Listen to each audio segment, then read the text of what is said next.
The recoil from two 37mm cannons firing in unison hit hard enough that pilots felt the aircraft lurch and shudder in the air, the airframe bucking as tungsten core projectiles tore toward Soviet armor at roughly 2,800 feet per second.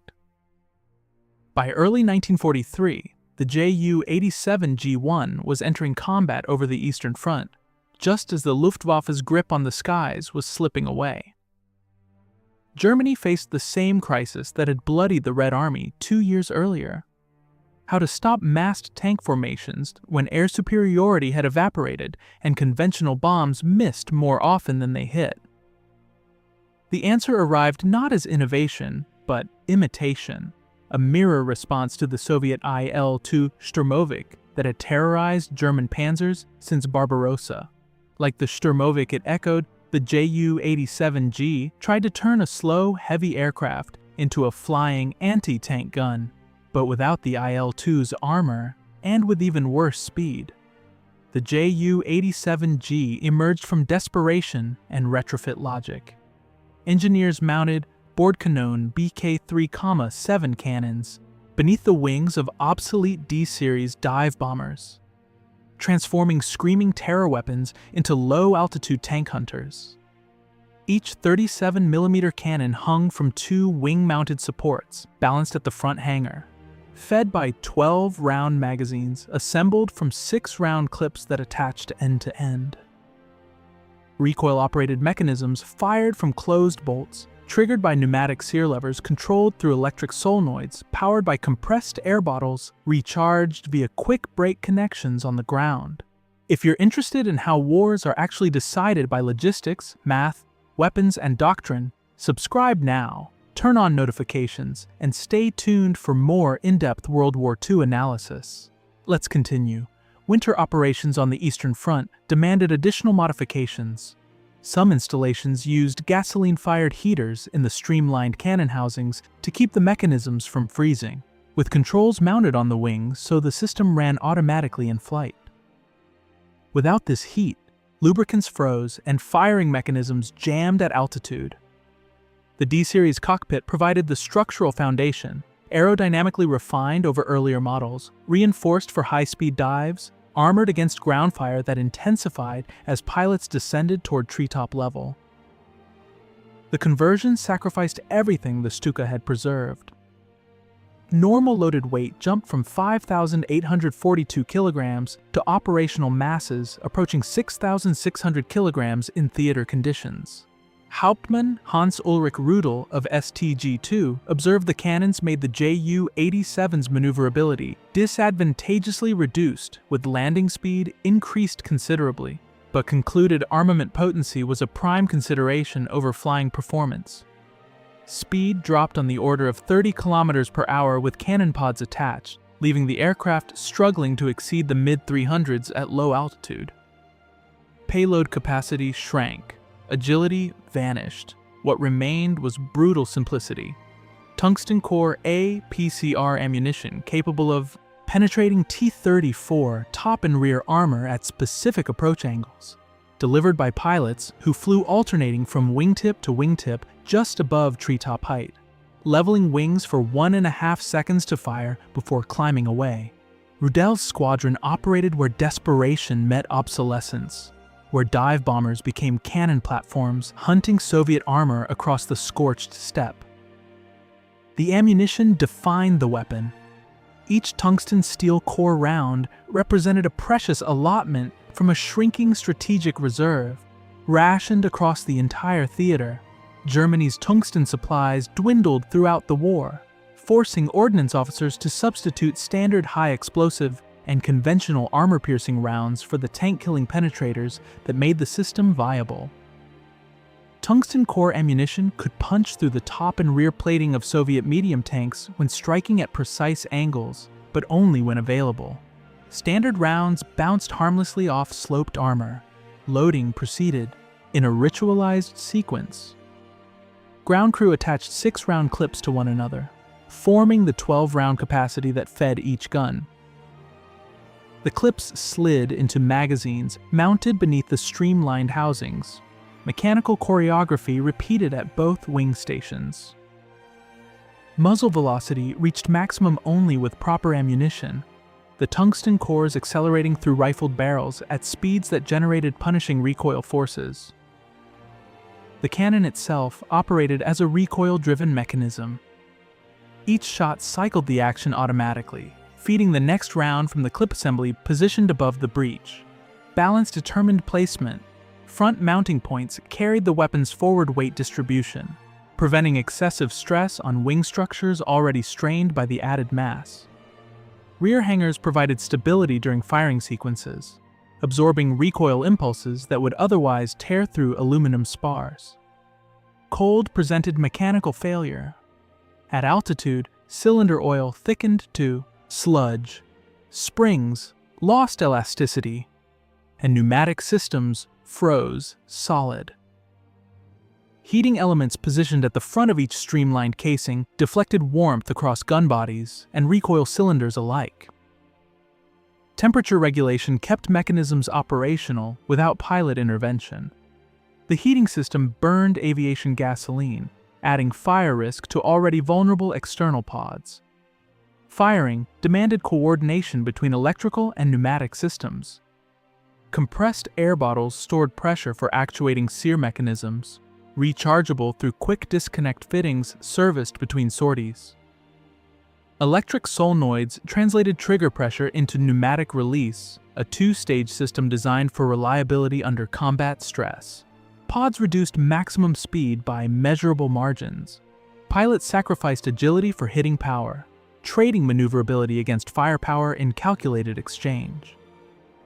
The addition of twin BK 3,7 cannon pods transformed the Ju-87D from an already vulnerable dive bomber into something approaching a death sentence at the controls. Wing loading increased noticeably as the airframe strained under munitions it was never designed to carry. The Junkers UMO 211J engine, a 12-cylinder liquid-cooled inline producing 1,420 PS, could not compensate for the aerodynamic penalty imposed by pods that created massive drag on each wing. Maneuverability collapsed under the structural burden. G-load limitations were low enough that hard evasive turns risked structural damage, making aggressive maneuvering nearly suicidal. Pilots attempting sharp turns risked catastrophic failure as stressed wings bent under loads approaching design limits. Most critically, dive attacks, the very tactical doctrine for which the Stuka earned its fearsome reputation, became mechanically impossible with cannon pods installed. The aircraft could only approach targets in shallow glides or level flight, exposing crews to sustained ground fire throughout their attack runs. The defensive armament offered little consolation. A rear-mounted MG-81Z dual-barrel 7.92mm machine gun provided high rate of fire but limited effectiveness against fighters hunting for slow-moving ground attack aircraft. The cannon-equipped variants operated exclusively at low altitude, where even infantry weapons could reach them. Internal fuel supporting 820-kilometer range, extendable to 1,535 kilometers with drop tanks, consumed rapidly during extended tank hunting sorties at maximum continuous power settings. Soviet anti-aircraft crews learned to concentrate fire on the predictable attack patterns forced by aerodynamic constraints. German formations adapted tactics accordingly. Wings tilted hard left, then snapped right. Rudel reduced formation size to 5 or 6 aircraft. The cannon-laden airframes approached Soviet armor just above treetop height, weaving wingtip to wingtip in alternating patterns that frustrated flak gunners tracking predictable lines. Trees blurred past, throttles surged and cut. One aircraft rolled level for its firing pass while wingmen continued jinking. Then roles reversed, a continuous rotation that scattered aiming solutions across multiple moving targets. Rudel himself explained the operational logic. Going out with more than 5 or 6 airplanes was simply nonsense. They just got in each other's way and started attacking the same tanks. The small hunting groups maximized target coverage while minimizing mutual interference, each pilot acquiring separate vehicles rather than concentrating fire wastefully on already destroyed hulks. The final approach demanded absolute precision. At 200 meters distance, wings leveled. The gun sight centered on rear deck armor. Cannon fired. The 12-round loading trays emptied in seconds, 6-round clips attached easily for reloading, but total capacity remained fixed at 12 rounds per cannon, 24 shots total before the modified machines turned for home. The impossibility of diving. Attacks forced this methodology entirely. Cannon weight and aerodynamic drag made steep dives suicidal. The tank hunter could not pull out in time, could not maneuver safely with the added mass-disrupting flight characteristics refined for bomb delivery. Rudel adapted escort roles to suppress ground fire. Some Stukas carried conventional bombs instead of cannon, targeting flak positions that would otherwise saturate approach corridors with defensive fire.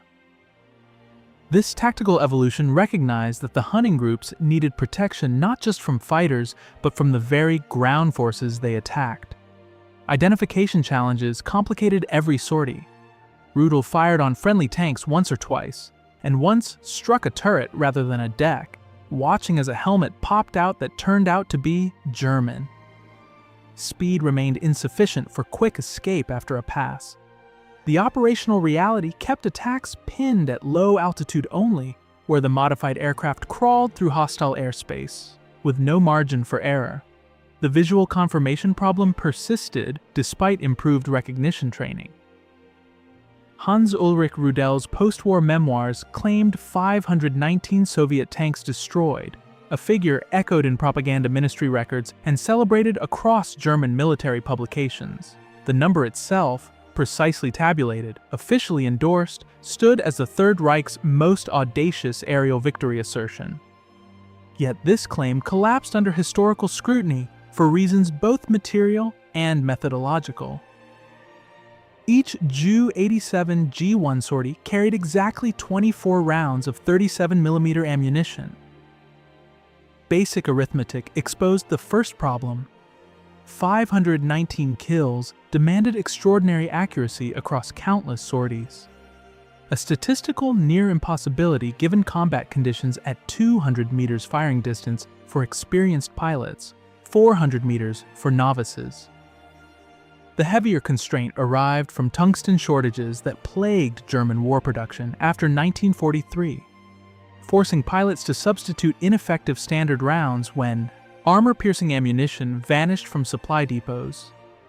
Without tungsten core projectiles, standard shells merely scarred T-34 glacis plates rather than penetrating them.